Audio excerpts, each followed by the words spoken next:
In just a year, WWE and TKO have secured over $14 billion in media deals, surpassing Netflix, Paramount Plus, Peacock, and USA Network, $5 billion to rip Raw off cable, $7.7 billion to steal UFC from ESPN. Is this growth or a monopoly in disguise? How much control should one company have over your sports, your entertainment, and maybe even the future of competition itself? Today, we delve into how WWE and TKO have become powerhouses by diversifying their products across major streaming networks. But before that, I have a question for you. Are we watching the next golden era or the end of authenticity in combat sports? WWE and TKO have essentially rewritten the playbook on how to dominate the sports entertainment landscape.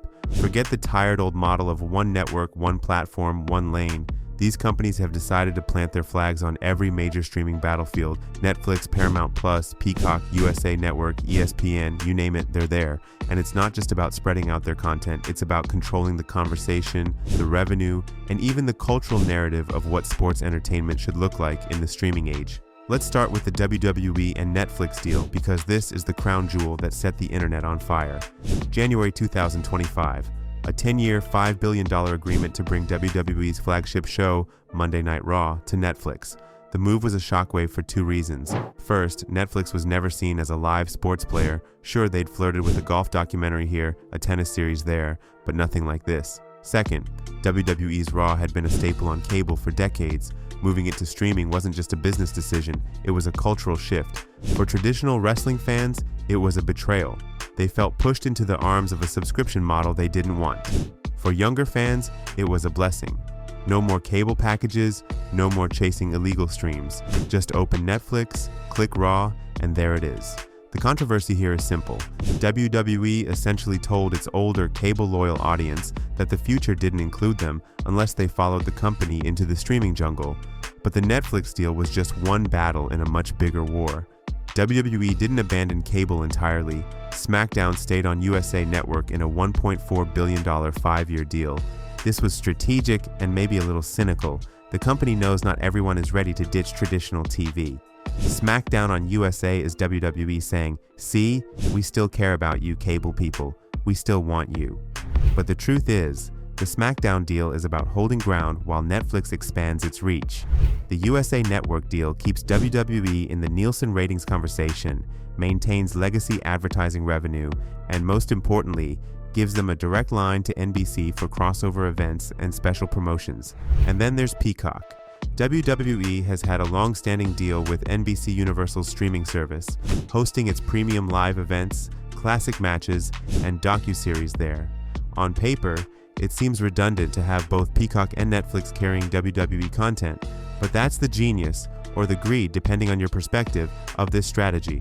WWE wants every possible distribution channel, even if it creates overlap. This way, no matter where you're watching, WWE has a product in your face.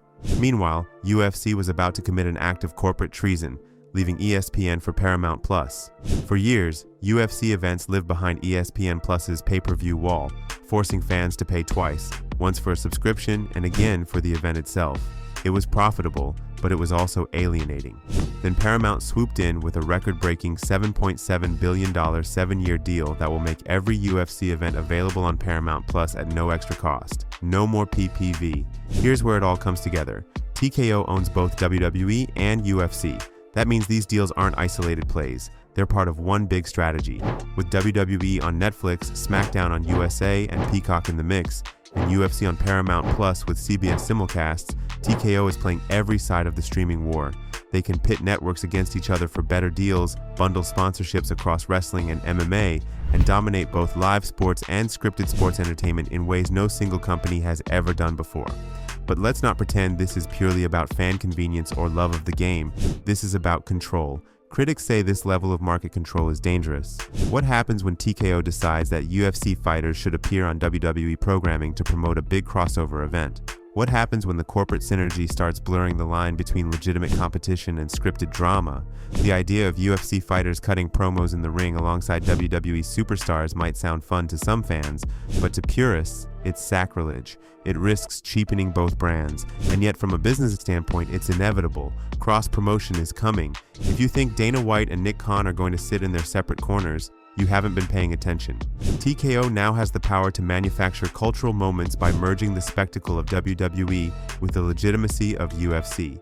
Imagine a UFC press conference where a top fighter starts calling out a WWE champion, knowing full well that 2 months later they'll settle it in a WWE ring.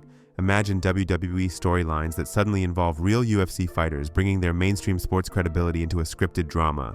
Purists will call it selling out, but corporate strategists will call it brilliant vertical integration. It's not about sport anymore, it's about event making. The danger here is obvious though. By blending the scripted with the unscripted, TKO risks turning everything into a performance. For UFC, a sport built on the perception of raw, unfiltered competition, the association with WWE's choreographed product could dilute its brand. Hardcore MMA fans already accuse the UFC of chasing spectacle over sport. Think CM Punk's disastrous run or celebrity boxing-style matchups. Under TKO, that tendency could become the norm, not the exception. But from a business angle, every crossover fight is a pay-per-view level event, except now it's also a Netflix or Paramount Plus exclusive, driving up subscriptions and keeping fans hooked on both products. And that's the other big play here, subscription dominance. Right now, fans can theoretically live without 1 or 2 streaming services, but if you're a hardcore combat sports fan under this new model, you're looking at Netflix for Raw, Peacock for WWE archives and PLEs, Paramount Plus for UFC, and maybe even USA Network if you still watch cable. That's 3 or 4 subscriptions minimum, all tied directly to TKO's content decisions. It's not just about getting more viewers, it's about becoming so essential that fans can't cancel without feeling like they're missing the biggest events of the year. The ethical question is whether this gives TKO too much influence over the sports themselves. If the data says a certain kind of fighter draws more streaming numbers, does UFC start prioritizing entertainment over rankings? If a certain type of wrestling storyline drives Netflix viewership, does WWE lean harder into that even at the cost of alienating longtime fans? We've already seen glimpses of this in both industries, title shots given based on marketability rather than merit, and storylines rewritten mid-run to chase social media buzz. And then there's the political angle. Make no mistake, this kind of consolidation attracts attention. Lawmakers have already aimed at tech companies and entertainment giants for monopolistic practices. If TKO continues swallowing up media space and locking content behind multiple streaming deals, antitrust whispers could turn into real investigations. If you think a single labor strike couldn't shut down both WWE and UFC events at the same time, think again.